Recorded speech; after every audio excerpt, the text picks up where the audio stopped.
હું જ છું આંબેડકર. હા, હું જ છું ભીમરાવ આંબેડકર. હા, હું જ ડોક્ટર B.R. આંબેડકર. યાદ છે મારું બચપણ પણ આજે મને યાદ છે. એ મારી શાળાનો એક પ્રથમ દિવસ આજે પણ મારા કાનની અંદર એ શિક્ષકના શબ્દો મને ખૂંચે છે. એ મારા ભારત દેશ છે, વર્ગખંડની ભારત દેશ છે. આજે પણ આ શબ્દો એ મારા કાનની અંદર એ ગુંજે છે. યાદ છે મને મારું બચપણ યાદ છે. પણ ત્યારે સમજાતું ન હતું. એ મારા એ સમજાતું ન હતું કે આ શું છે. વર્ગખંડના તમામ બાળકો એ એક માથેથી પાણી પી શકતા હતા, પણ હું એક પાણીની બુંદ માટે હું તરસી કોઈ પાણી પીવા તૈયાર ન હતો. યાદ છે મને આ દૃશ્ય આજે પણ યાદ છે. હા, એ પ્રસંગ પણ મને યાદ છે. વેકેશન પપ્પાને મળવા માટે દાપોલથી મુંબઈ અને મુંબઈથી ગોરેગાંવ એ ગાડાવાળા ભાઈ અમને બેસવાની ના પાડી. ખૂબ વિનંતી કરી, પણ ગાડાવાળા ભાઈ સ્ત્રી અને અમને ગાડું ચલાવવા એ સમજાતું ન હતું.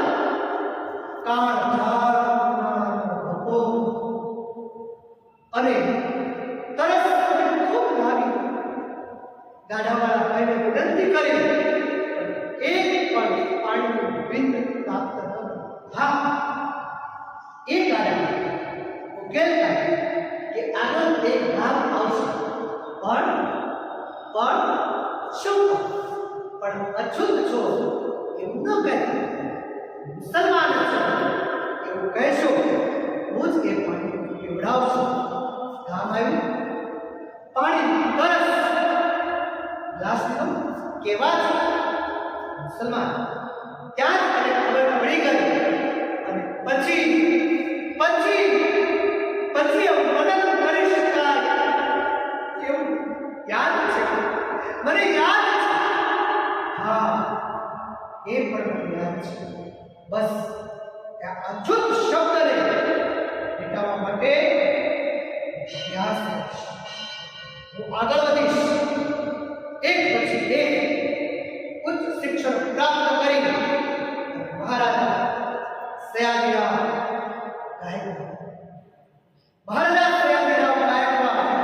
વડોદરા સ્ટેટમાં મને સૈનિક સચિવ તરીકે મને નોકરી પ્રાપ્ત. મને લાગ્યું બસ હવે તમારું જીવન ધન્ય બન્યું છે. પણ નહીં. સૈનિક સચિવે પછી પણ પેલો શબ્દ અછૂત શબ્દ મારા શરીરને પીખી નાખ્યો. ત્યાં એક મામૂલી નોકર પણ મને દૂરથી ખાયલો ઘા કરી અને મને આપતા. એ મારાથી સહજ થતું નહોતું.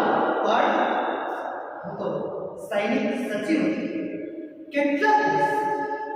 હા, નોકરી તો મળી, પણ રહેવાનો આશરો ક્યાંય પ્રાપ્ત ન હતો. એટલે એક પારસી ગોથની અંદર એદલજી સોરાબજી નામ રાખી અને છુપી રીતે એ ધર્મશાળાની અંદર બે વસવાટ. પણ પેલે જાતિવાદી લોકોએ એ હોટલના માલિકને મારી જે જાત છે એના વિશે એને કહી દીધું. અને એ દિવસ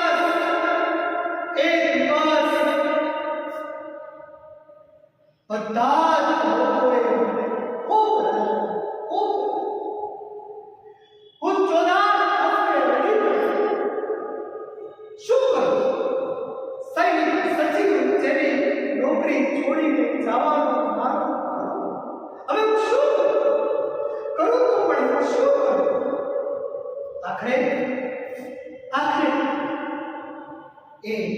નોકરી છોડી અને મુંબઈ પરત ફરવાનું કારણ.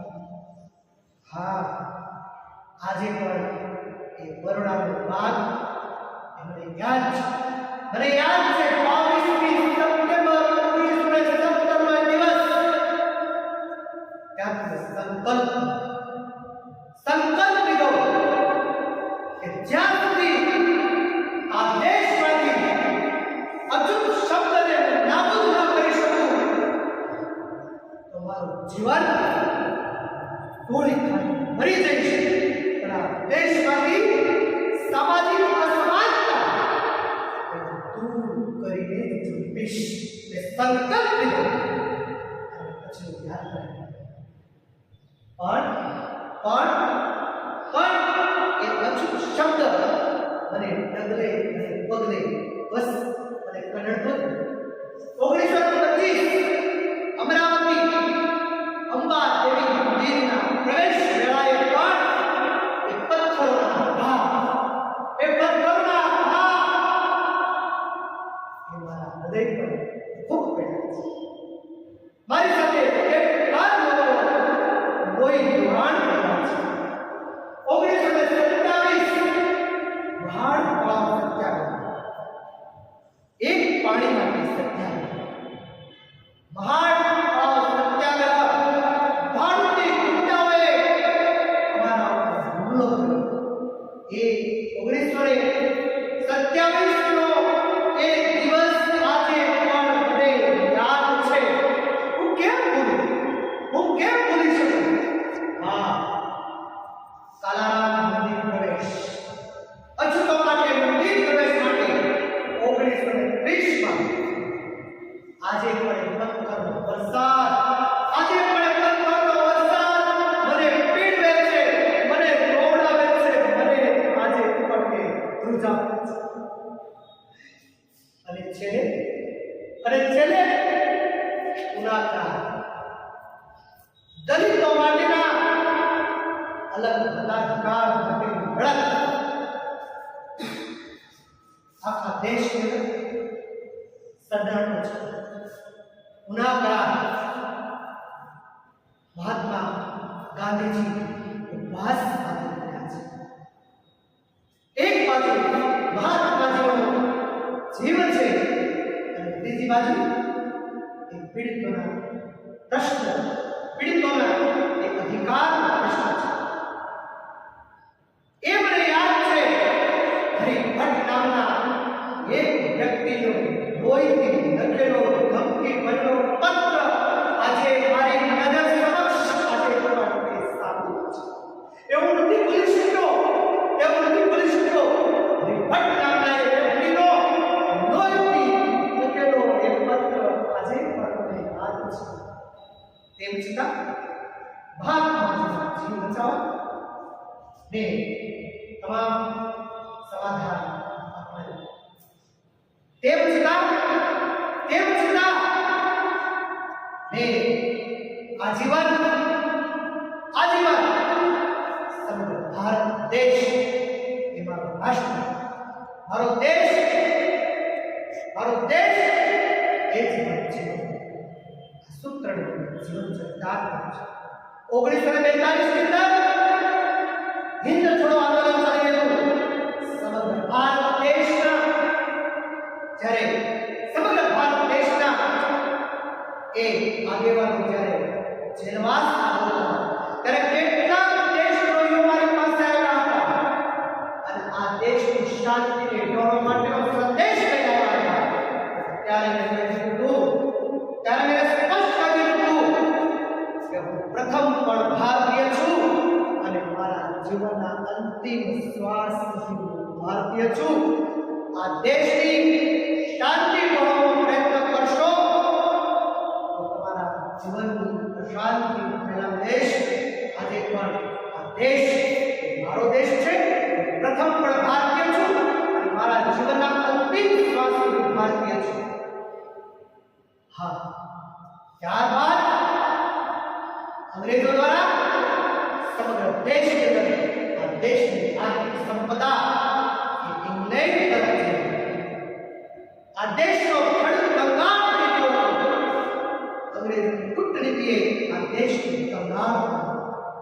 ત્યારે ત્યારે પ્રોબ્લેમ ઓફ ધ પીસ નામનો એક મહાન થીસીસ પ્રગટ કર્યો અને આ થીસીસની અંદર દેશના અંગ્રેજો દેશને જે કંગાલ કરી રહ્યા છે એનો પર્દાફાશ કર્યો અને દેશની આર્થિક સંપદા બચાવવાનો મહાપ્રયત્ન પણ તેમ છતાં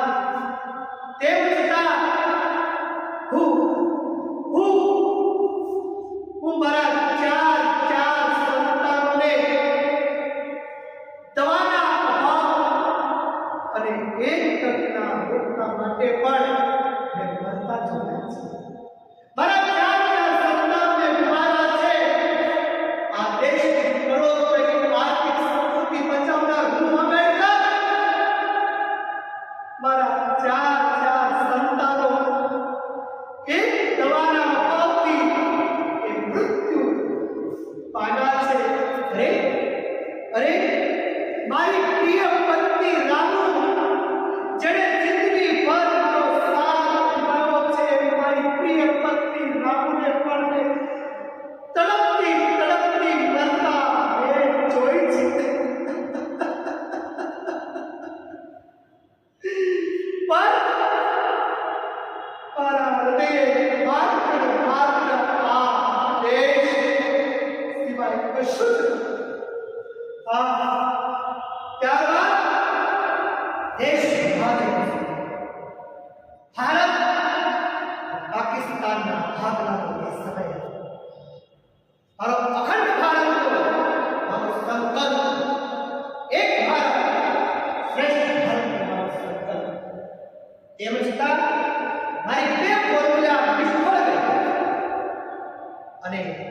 દેશનું વિભાજન જ્યારે સુનિશ્ચિત થયું ત્યારે પણ આ દેશને વધુમાં વધુ ફાયદો કેવી રીતે થઈ શકે એવો મારો પ્રયત્ન આ દેશ એ મારું હૃદય છે.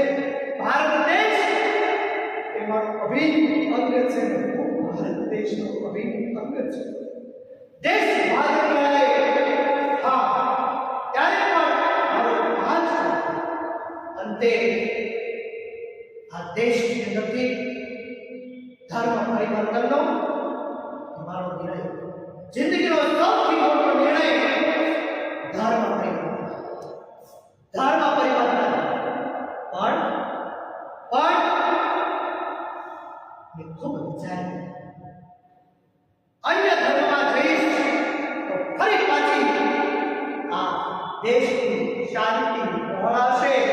ત્યારે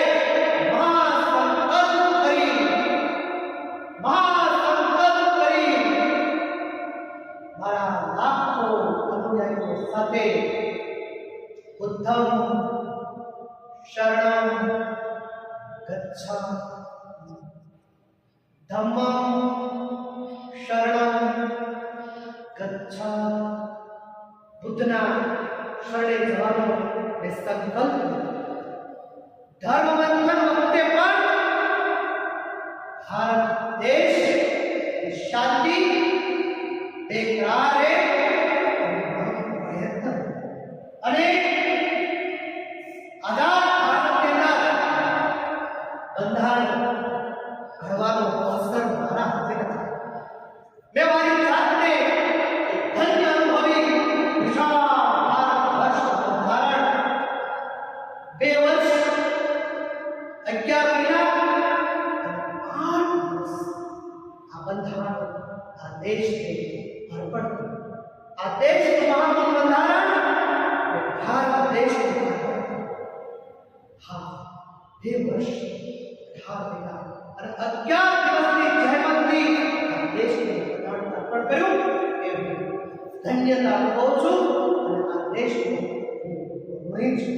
આટલું મહાન કાર્ય મારા હાથે થયું તે બદલ ભારત દેશનો ઋણી છું. આ દેશની મહિલા માટે હિન્દુ કોડ બિલની રચના કરી. આ દેશની સ્ત્રીઓની સ્થિતિ जहर देकर कहते पीना पड़ेगा और पीकर कहते आपको जीना पड़ेगा. આ દેશની સ્ત્રીઓની અત્યાચાર ત્યારે નિર્ધાર કર્યો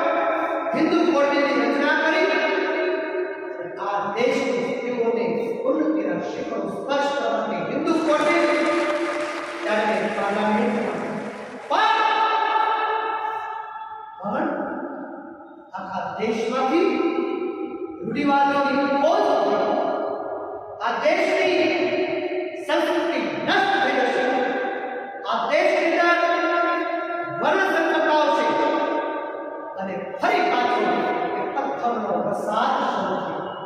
પણ ભીમરાવ આંબેડકર, હું ડોક્ટર બી.આર. આંબેડકર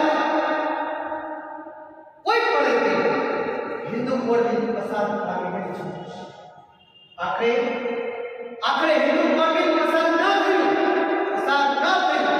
પણ ત્યારે કાયદા મંત્રી બનેથી સરકાર રાજીનામું વ્રત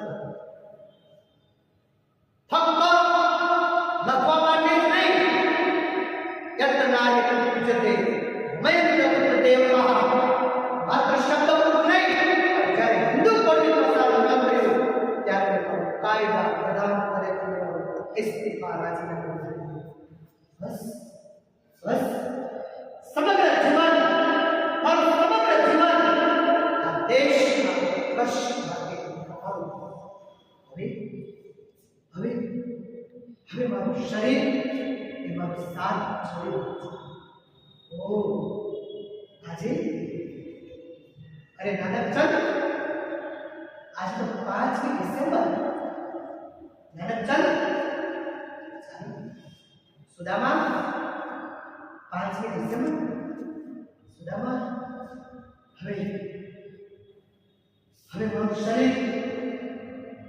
શરીર મને સાથ શું જમવાનું? બસ સુદામા, તે ખૂબ મારી સેવા કરી છે, પણ આજે થોડુંક જોઈએ.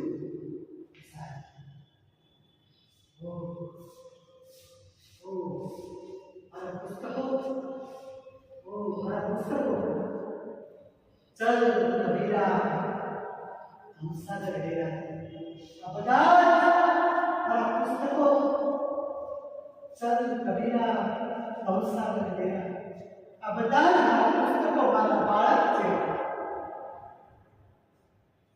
चल आवतीकाले बुद्ध और उसका धम्म एक पुस्तक की प्रस्तावना जरा टेबल पर आ जाए. सुदामा, जो तो કેટલા વાગ્યા છે? 11 વાગ્યા છે. સારું, અને ચલ કાલે સવારે વહેલા આવી જજો. 11 વાગી ગયા છે. સુદામા, એક કોફીનો થર્મોસ મારા પલંગ પાસે રાખી દેજે. बुद्ध और धम्म की प्रस्तावना लखी અને હું પછી આરામ કરું છું. અને બંને જો રાતના 11 વાગે છે. કાલે છઠ્ઠી ડિસેમ્બર છે. બસ લખતો જ રહી. આ દેશ, ભારત દેશ અનેક પીડિતો શોષિતો માટે લખતો જ બુદ્ધમ શરણં ગચ્છામિ, ધમ્મં શરણં बुद्धं शरणं